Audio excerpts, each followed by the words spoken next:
الحمد لله نحمده ونستعينه ونستغفره ونؤمن به ونتوكل عليه ونعوذ بالله من شرور أنفسنا ومن سيئات أعمالنا من يهده الله فلا مضل له ومن يضلله فلا هادي له ونشهد أن لا إله إلا الله وحده لا شريك له ونشهد أن سيدنا وسندنا ومولانا محمدا عبده ورسوله صلى الله تعالى عليه وعلى آله وأصحابه وبارك وسلم تسليما كثيرا أما بعد فأعوذ بالله من الشيطان الرجيم بسم الله الرحمن الرحيم لقد كان لكم في رسول الله أسوة حسنة لمن كان يرجو الله واليوم الآخر وذكر الله كثيرا آمنت بالله صدق الله مولانا العظيم وصدق رسوله النبي الكريم ونحن على ذلك من الشاهدين والشاكرين والحمد لله رب العالمين۔ میرے بھائیوں، دوستوں، بزرگوں، السلام علیکم ورحمۃ اللہ وبرکاتہ۔ آج 12 ربیع الاول ہے اور ربیع الاول کا مہینہ اس اعتبار سے بڑا مبارک ہے اور فضیلت والا بھی ہے کہ اس میں سرکار دو عالم صلی اللہ علیہ وسلم کی ولادت ہوئی اور صحابہ کرام رضوان اللہ علیہم اجمعین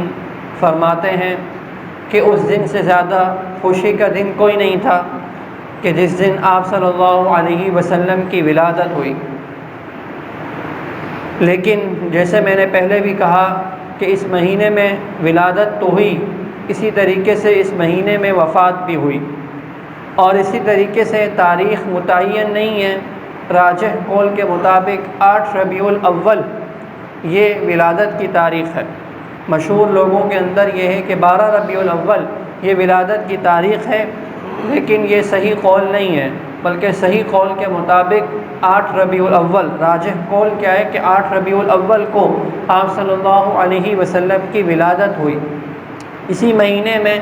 سرکار دو عالم صلی اللہ علیہ وسلم رخصت ہوئے۔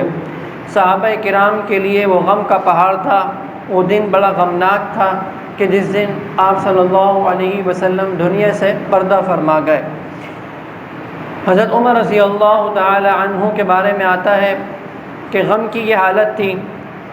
کہ یقین نہیں آ رہا تھا کہ کس طریقے سے آپ صلی اللہ علیہ وسلم چلے گئے ہیں۔ کہنے لگے، نکلے گھر سے اور ہاتھ کے اندر تلوار ہے، اور کہنے لگے جو یہ کہے گا کہ حضور صلی اللہ علیہ وسلم کی وفات ہو گئی ہے تو میری تلوار ہوگی اور اس کی گردن ہوگی۔ ایسے کیسے ہو سکتا ہے؟ ابو بکر صدیق رضی اللہ تعالی عنہ سب دیکھ رہے تھے۔ صحابہ کرام کی حالت عجیب قسم کی تھی۔ ابو بکر صدیق رضی اللہ تعالی عنہ حلم کے پہاڑ تھے۔ کہنے لگے، وما محمد الا رسول قد خلت من قبلہ الرسل افإن مات او قتل انقلبتم علی اعقابکم۔ محمد اللہ کے رسول ہی ہیں، ان سے پہلے بھی پیغمبر آئے اور چلے گئے۔ افإن مات او قتل انقلبتم علی اعقابکم، اگر پیغمبر دنیا سے رخصت ہو جائے، وفات ہو جائے، یا انہیں شہید کر دیا جائے تو کیا تم دین حق سے پھر جاؤ گے؟ یہ آیت انہوں نے پڑھی۔ صحابہ کرام نے جب یہ آیت سنی، عمر رضی اللہ تعالیٰ عنہ فرماتے ہیں کہ جب میں نے یہ آیت سنی ان کی زبان سے تو میری دل کی حالت بدل گئی، اور مجھے ایسے لگا کہ جیسے یہ آیت ابھی نازل ہوئی ہے۔ یعنی کہاں غم کا ایک پہاڑ کھڑا تھا کہ میری تلوار ہوگی اور اس کی گردن ہوگی، جب آیت سنی تو فوراً صحیح ہو گئے۔ تو صحابہ کرام کی حالت عجیب تھی، اور اصل تو یہی ہے کہ آپ صلی اللہ علیہ وسلم کی جو تعلیمات ہیں وہ قیامت تک باقی رہنے والی ہیں، اور کائنات کی پوری کائنات کی یہ روح ہے۔ یعنی نجات کا ذریعہ اگر ہے تو وہ سرکار دو عالم صلی اللہ علیہ وسلم کی تعلیمات کو اپنانے میں ہی ہے۔ اور وہ ایسی دے کر چلے گئے، تعلیمات ایسی بتا کر چلے گئے کہ زندگی کے ہر موڑ پر اگر اس کو اختیار کرو گے، پریشانی کے عالم میں، مصیبت کے عالم میں، گھر کی زندگی کے اندر، بازار کی زندگی کے اندر، معاشرت کے اندر، ایک ایک موقع پر سرکار دو عالم صلی اللہ علیہ وسلم کی معاملات کے اندر اور گھر کے رہن سہن کے اندر ایک ایک ہر چیز کے بارے میں تعلیم دے گا اور سکھا کے چلے گئے، باقاعدہ کر چلے گئے، بتا کے چلے گئے، کہیں بتایا تو کہیں کر کے دکھایا، اور پھر ایسے جانثار صحابہ کرام تیار کیے کہ جنہوں نے سرکار دو عالم صلی اللہ علیہ وسلم کی ایک ایک ادا کو اپنے سینوں میں محفوظ کیا، کتابوں کے اندر محفوظ کیا، کاغذوں کے اندر محفوظ کیا، اور آج تک سینہ بسینہ، واسطہ در واسطہ وہ چلی آ رہی ہیں، کیونکہ بتا دیا کہ دیکھو اطیعوا اللہ و اطیعوا الرسول، جگہ جگہ اللہ تعالیٰ نے کہ اطاعت کرو اللہ کی اور اطاعت کرو رسول کی، اطاعت کرو اللہ کی، اطاعت کرو رسول کی، اور یہی پیغمبروں کی دعوت ہے۔ گزشتہ پیغمبروں نے بھی یہی دعوت دی، فاتبعونی واطیعوا امری، ہر پیغمبر آ رہے ہیں یہی کہہ رہے ہیں فاتقوا اللہ واطیعون، اللہ سے ڈرو میری اطاعت کرو، اللہ سے ڈرو میری اطاعت کرو، جگہ جگہ قرآن کے اندر ہے، یہی دعوت تھی ان کی۔ اور آپ صلی اللہ علیہ وسلم کی جو تعلیمات ہیں، صحابہ کرام رضوان اللہ علیہم اجمعین کو ان پر پورا اعتماد تھا، ان پر پورا اعتماد تھا کہ بھائی یہ اللہ کے نبی کی بات ہے، اور اللہ کے نبی کی بات کبھی جھوٹی نہیں ہو سکتی، وہ ہمیشہ سچ بولتے ہیں۔ سرکار دو عالم صلی اللہ علیہ وسلم نے ایک موقع پر صفا پہاڑی پہ کھڑے ہو گئے اور بڑے بڑے سب لوگوں کو دعوت دی کہ آؤ، مشرکین مکہ بھی تھے اس میں، بڑے بڑے سردار، ابو لہب، ابو سفیان اور پتہ نہیں کون کون، سب کو جمع کیا، اور وہ ایسے لوگ تھے جو آپ صلی اللہ علیہ وسلم کی بات کو مانتے تھے، یعنی ان کو سچا سمجھتے تھے، ان کو امانت دار سمجھتے تھے۔ آپ صلی اللہ علیہ وسلم صفا کی پہاڑی پر کھڑے ہو گئے اور ان سے کہنے لگے کہ اگر میں تم سے یہ کہوں کہ مشرق کی جانب سے فلاں سمت سے ایک لشکر آ رہا ہے، ایک لشکر آ رہا ہے جو تمہارے اوپر حملہ آور ہوگا، کیا تم میری بات مانو گے، اس پر یقین رکھو گے؟ تو وہ کہنے لگے ایسا ممکن تو نہیں ہے، ایسا بظاہر نظر تو نہیں آ رہا، ایسا نظر تو نہیں آ رہا کہ کوئی لشکر آ رہا ہو، ہم یہیں کے رہنے والے لوگ ہیں، لیکن آپ یہ بات جب کہہ رہے ہیں تو سچ ہی کہہ رہے ہوں گے، یعنی آپ جب یہ بات کہہ رہے ہیں تو سچ ہی کہہ رہے ہوں گے، یعنی اتنا اعتماد، اتنا یقین تھا ان کو کہ آپ صلی اللہ علیہ وسلم سچے ہیں، اس بات کا تو تھا۔ لیکن اللہ کے نبی نے ان کو جمع کیا آج اعتماد کا ووٹ لینے کے لیے کہ ان کو میری بات کے اوپر اعتماد کتنا ہے، جیسے دنیا کے دستور کے اندر ووٹ لیتے ہیں نا، اعتماد۔ تو اللہ کے نبی نے ان سے یہ فرمایا کہ دیکھو میں تمہیں آخرت سے ڈراتا ہوں، میں تمہیں ایمان کی دعوت دیتا ہوں کہ تم ایمان لے کر آ جاؤ، اگر نہیں لے کر آؤ گے تو اللہ کا عذاب بڑا سخت ہے، اللہ کا عذاب تم پر آ سکتا ہے۔ اللہ کے نبی نے ان کو دعوت دی۔ اب اس مجمع کے اندر بڑے بڑے سرداران قریش تھے، بڑے بڑے، ان میں سگے چچا آپ صلی اللہ علیہ وسلم کے سگا چچا تھا ابو لہب، ازلی کافر ابو لہب، کہنے لگا تبا لک سائر اليوم لہذا جمعتنا، یعنی آپ صلی اللہ علیہ وسلم کو بد دعائیہ کلمات کہے اور کہنے لگے کہ کیا اسی کے لیے تو نے ہم سب کو جمع کیا، یہی دعوت دینے کے لیے؟ تبا لک، قرآن نازل ہو گیا، تبت یدا ابی لہب وتب، کہ ابو لہب برباد ہو جائے، ابو لہب کے ہاتھ ٹوٹ جائیں، ابو لہب جو ہے وہ برباد ہو جائے۔ تو سگا چچا ہے آپ صلی اللہ علیہ وسلم کا، ایمان نہیں لایا، کفر کی حالت کے اندر ہی مر گیا۔ اور ایک طرف تو ولادت کی اسے اتنی خوشی ہوئی، آپ صلی اللہ علیہ وسلم کی جب ولادت کا پتہ چلا نا اسے، روایتوں کے اندر آتا ہے، کتابوں میں لکھا ہے کہ اس کی ایک باندی تھی سویبہ نام کی، تو اس نے اس کو آزاد کر دیا، یعنی بھتیجے کی ولادت کی اتنی خوشی ہوئی اور لیکن جب اعتماد کے ووٹ لینے کی بات آئی اور اللہ کے نبی نے ان کو دعوت دی تو وہ ماننے کے لیے تیار نہیں ہے، وہ ماننے کے لیے وہ تیار نہیں ہوا۔ آج مسلمان اس کو بھی سرکار دو عالم صلی اللہ علیہ وسلم کی باتوں پر ویسا اعتماد نہیں ہے۔ بھائی دنیا کا دستور ہے نا، دنیا کے اندر یہ ہوتا ہے کہ بیماری آ جائے، پیشاب ٹیسٹ کرواتے ہیں نا کہ اس کے ذریعے سے بیماری کا پتہ چل جاتا ہے، اور ڈاکٹر بتا دیتا ہے کہ بھائی کیا بیماری ہے، اور ڈاکٹر کے جو تجربہ ہوتا ہے، ڈاکٹر کی جو بات ہے وہ 100% درست نہیں ہو سکتی، اس میں غلطیاں بھی ہوتی ہیں، ہم سب کا مشاہدہ ہے، اس میں غلطیاں بھی ہو سکتی ہیں۔ وہ تجربے کی بنیاد پر کہتا ہے، کبھی اس کا تجربہ ہوتا ہے، اس کا ایکسپیرینس ہوتا ہے، اس نے زندگیاں لگائی ہوتی ہیں، لیکن اس میں غلطی ہو جاتی ہے، اس میں غلطی کا امکان ہوتا ہے۔ لیکن اللہ کے نبی صلی اللہ علیہ وسلم بھی یہی بات فرما رہے ہیں۔ ایک مرتبہ جا رہے ہیں، راستے میں دیکھا کچھ آوازیں سنی، آپ صلی اللہ علیہ وسلم نے دیکھا کہ کسی شخص کو عذاب قبر ہو رہا ہے، ایک شخص کو قبر کا عذاب ہو رہا ہے۔ ساتھ صحابہ کرام نے پوچھا کہ کیا وجہ ہے، یعنی اس کو کیا عذاب ہے؟ تو اللہ کے نبی صلی اللہ علیہ وسلم نے فرمایا کوئی اتنا بڑا گناہ، مطلب ایسی چیز تو نہیں تھی کہ جس سے وہ بچ نہ سکتا، کوئی ایسی بڑی چیز تو نہیں تھی کہ جس سے وہ بچ نہ سکتا، لیکن وہ اس سے بچتا نہیں تھا کہ پیشاب کے قطروں سے یہ بچتا نہیں تھا، اور چغل خوری کی عادت اس میں تھی، تو آج عذاب قبر ہو رہا ہے، آج اس کو عذاب قبر ہو رہا ہے۔ اب اللہ کے نبی صلی اللہ علیہ وسلم کی یہ تعلیم ہے، اور ایک طرف ڈاکٹر کا تجربہ ہے کہ اس کے اوپر ہمارا کتنا اعتماد ہوتا ہے، اس کی بات کے اوپر کوئی ڈاکٹر کہہ دے، کوئی بڑے سے بڑا اسپیشلسٹ کہہ دے تو اس کی بات کے اوپر ہمارا بڑا اعتماد ہو رہا ہے اور بڑا تجربہ ہوتا ہے اس کا، کہتے ہیں بھائی بڑا ایکسپیرینس ہے، اس کو بڑا تجربہ ہے، حالانکہ اس کی بات غلط بھی ہو سکتی ہے۔ اور وہیں سرکار دو عالم صلی اللہ علیہ وسلم جو فرما رہے ہیں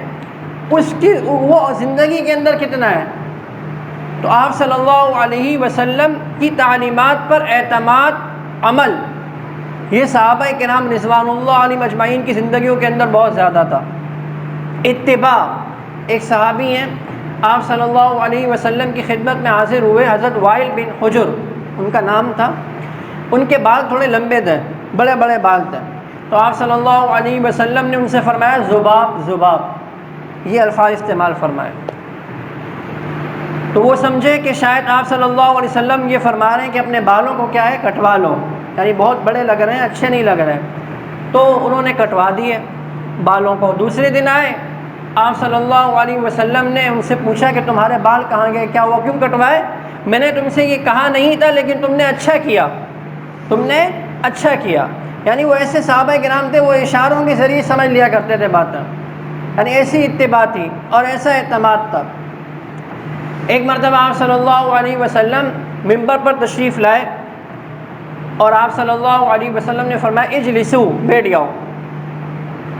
روایت میں آتا ہے کہ عبداللہ بن مسعود رضی اللہ تعالی عنہ دروازے کے پاس ہیں، وہیں آپ صلی اللہ علیہ وسلم کی آواز سنی تو وہیں بیٹھ گئے دروازے پر ہی، کہ آپ صلی اللہ علیہ وسلم کا حکم ہے، اس سے آگے نہیں بڑھ سکتا میں، ایسی اتباع تھی آپ صلی اللہ علیہ وسلم کی تعلیمات کے اوپر، ایسا عمل تھا۔ ایک اور صحابی ہیں حضرت جسامہ رضی اللہ تعالیٰ عنہ،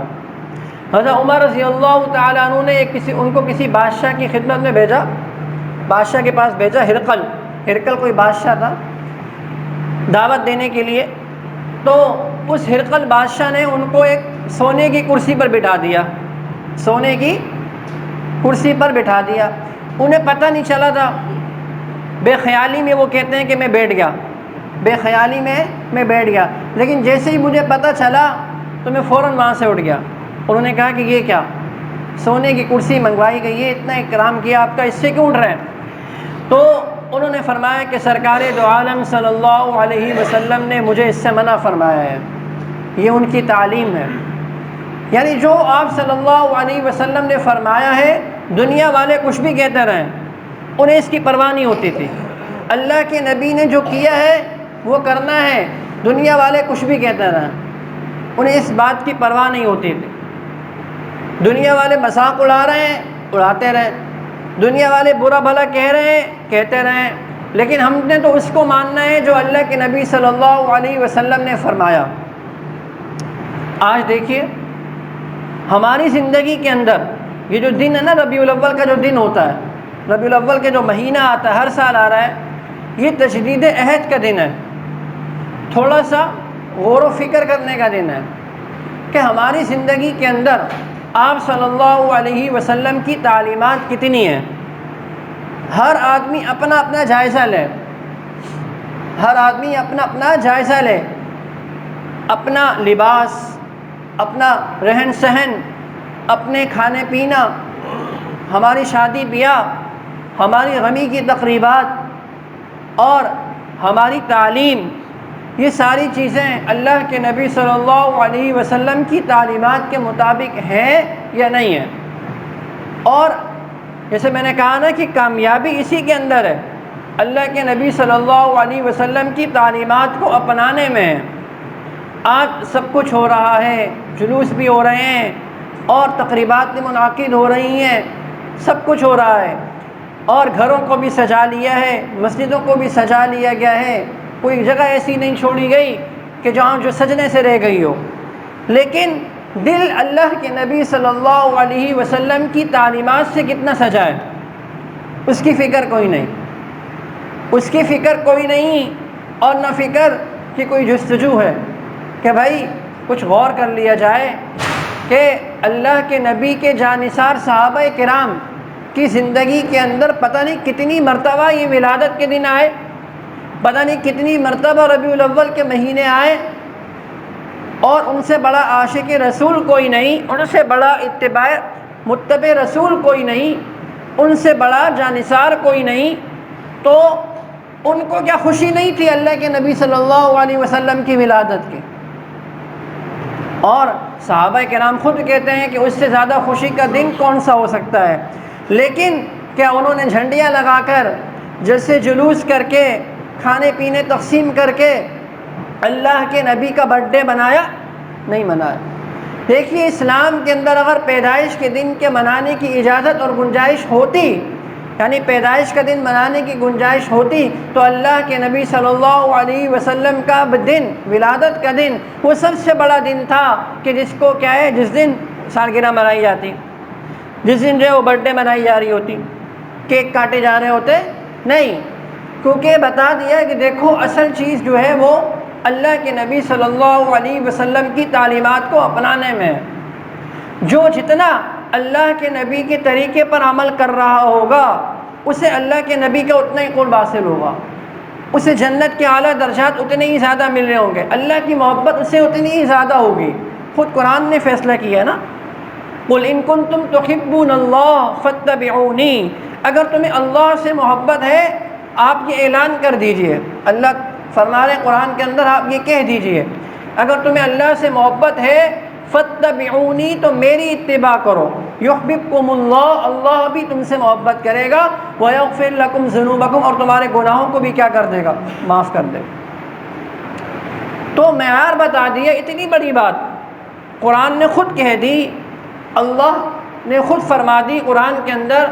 تو پھر اس کے بعد بھی اگر سمجھ میں نہیں آ رہی تو پھر کیا ہے کہ دیکھو اصل چیز جو ہے نا وہ اللہ کے نبی کی اطاعت کے اندر ہے۔ نماز نہیں پڑھ رہا میں، لیکن گھروں کو میں نے رنگین کر لیا، نماز کا اہتمام کوئی نہیں، اللہ کے نبی کی سنتیں زندگی کے اندر کوئی نہیں، لیکن خوشی منا رہا ہوں کہ بھائی آپ صلی اللہ علیہ وسلم کی ولادت کا دن، تو اور مناتا آ رہا ہوں، سب کچھ کرتا آ رہا ہوں، اور اس سے زندگیوں میں کوئی تبدیلی نہیں آ رہی، مسائل اس سے پھر بھی حل نہیں ہو رہے، مسائل کا حل اللہ کے نبی کی تعلیمات کے اندر ہی ہے، مسائل کا حل اللہ کے نبی کی تعلیمات کے اندر ہے۔ جو جتنا اللہ کی نبی کی تعلیمات پر عمل کرے گا،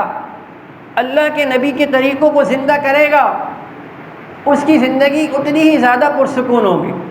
آج ہم پریشان ہیں نا، مختلف مسائل کے اندر گھرے ہوئے ہیں، مختلف بیماریوں کے اندر گھرے ہوئے ہیں، ہر لحاظ سے پریشانیاں ہیں، کہیں جھگڑے ہیں گھروں کے اندر، ناچاکیاں ہیں، کہیں کچھ اور مسائل ہیں، وجہ اس کی کیا ہے کہ اللہ کے نبی کی تعلیمات سے ہم لوگ دور ہو گئے۔ اللہ کے نبی کی تعلیمات ہماری زندگیوں میں نہیں رہی، بلکہ ہم نے بس ربیع الاول کے مہینے کے اندر خوشیاں منا لی، اور سب کچھ کرنے کے بعد، چراغاں کرنے کے بعد ہم یہ سمجھتے ہیں کہ ہم نے یہ حق ادا کر دیا، حالانکہ اس سے حق تو ادا نہیں ہوا، بلکہ اور زیادہ حق تلفی ہوئی ہے، اور زیادہ اس کے اندر گناہ ہے۔ تو یہ تجدید عہد کا مہینہ ہے، ربیع الاول کا مہینہ غور کرنے کا مہینہ ہے کہ اب تک زندگی گزر گئی، اللہ کے نبی کے طریقے میری زندگی کے اندر کتنے آئے۔ ایک بہت پیاری کتاب ہے جو ہر سال میں کہتا رہتا ہوں، اسوہ رسول اکرم صلی اللہ علیہ وسلم، ڈاکٹر عبدالحی عارفی رحمہ اللہ کی کتاب ہے۔ وہ کتاب ایسی ہے کہ وہ پڑھنے کی ہے، وہ خرید لی جائے، اس میں دیکھا جائے کہ میری زندگی کے اندر اللہ کے نبی کے کون کون سے طریقے ہیں۔ بہت سے کام تو ایسے ہوں گے جو آپ پہلے سے کر رہے ہوں گے، پانی بیٹھ کے پی رہے ہیں، پانی جو ہے وہ 3 سانسوں میں پی رہے ہیں، بسم اللہ پڑھ کے پی رہے ہیں، کھانے سے پہلے دعا پڑھ رہے ہیں، کھانے کے بعد دعا پڑھ رہے ہیں۔ بہت سے کام ایسے ہوں گے جو آپ کو پتہ ہی نہیں ہوگا کہ یہ بھی سنت ہے، یہ بھی اللہ کے نبی کا طریقہ ہے۔ اس کتاب کے اندر ایک ایک چیز، آپ صلی اللہ علیہ وسلم کا رہن سہن کیسا تھا، آپ صلی اللہ علیہ وسلم کے چلنے کا انداز کیسا تھا، آپ صلی اللہ علیہ وسلم کو کیا کیا چیزیں مرغوب تھیں، آپ صلی اللہ علیہ وسلم کو کیا کیا باتیں ناپسند تھیں، آپ صلی اللہ علیہ وسلم کی نماز کیسی تھی، روزہ کیسا تھا، نوافل کیسے تھے، تہجد کیسی تھی، ایک ایک چیز اس کے اندر جو ہے وہ جمع ہے۔ تو اس کتاب کا مطالعہ کریں، تو ربیع الاول کے مہینے کے اندر آج کی اس مجلس کے اندر کچھ لے کر جائیں، کچھ لے کر جائیں۔ ہم نے سیرت کے بڑے جلسے سنے ہوں گے، سیرت کی بڑی کانفرنسوں کے اندر شریک ہوئے ہوں گے، بڑے جلسے جلوسوں کے اندر شریک ہوئے ہوں گے، لیکن جب وہاں سے لوٹے ہوں گے تو خالی دامن لوٹے ہوں گے،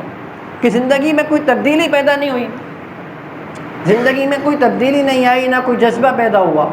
تو اللہ کے نبی صلی اللہ علیہ وسلم، دعا ہے کہ اللہ تعالیٰ ہمیں اللہ کے نبی صلی اللہ علیہ وسلم کی تعلیمات پر عمل کرنے والا بنائے،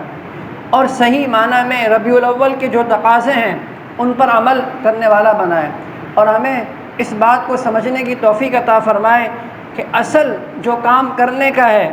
وہ آپ صلی اللہ علیہ وسلم کی اتباع ہے۔ وآخر دعوانا ان الحمد للہ رب العالمین۔